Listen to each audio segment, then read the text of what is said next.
So today, this video is for those of you who are lucky enough to get the H-1B. Congratulations. And I know some of you, now that it's summer, you're thinking, can I travel?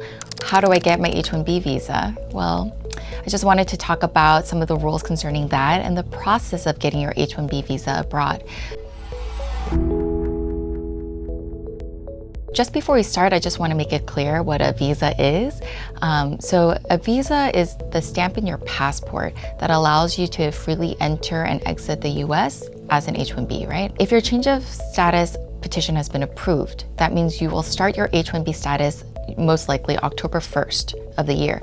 So from now until October, you're still in F1 status. And if you want to get your H-1B visa, how does that work? When you go to your home country, you can file your DS-160. DS-160 is a personal form. It's going to ask you all these questions. Make sure you fill it out.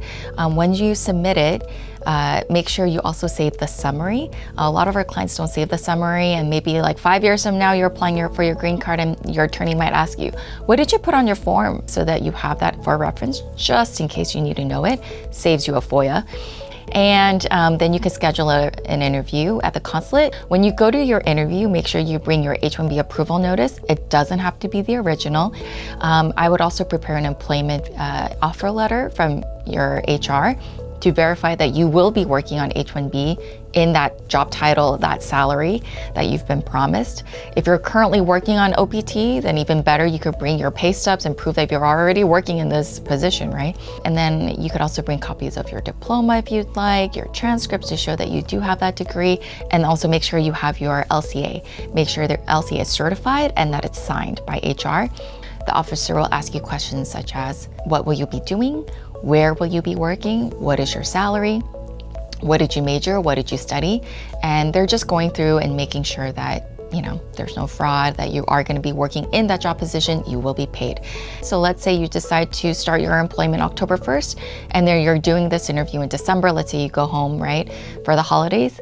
Then at that point, you should also bring your pay stubs. You should also bring your W-2s if it's been more than a year, your tax returns, because you want to show the officer that you've been complying with H-1B, that you're getting paid that wage, that you're working in that position that you said you're going to be working on. That's on the LCA, on the I-129.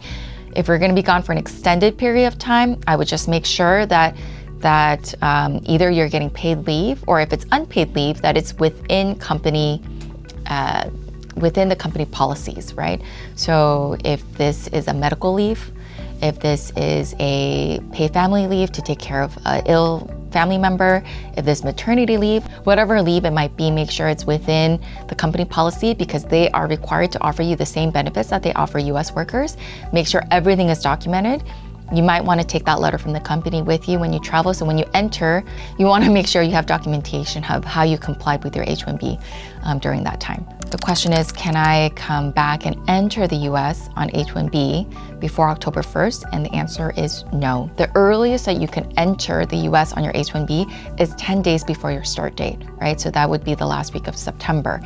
So if you have plans to go and apply for your H-1B visa, ideally you would time it so that it would be closer to September. And if you're just planning to go and travel, right, for the summer and you want to come back and do change of status, just make sure you enter before October 1st. Because if you're abroad on October 1st and you did a change of status petition, you'll be required to get an H-1B visa to enter the US on H-1B status.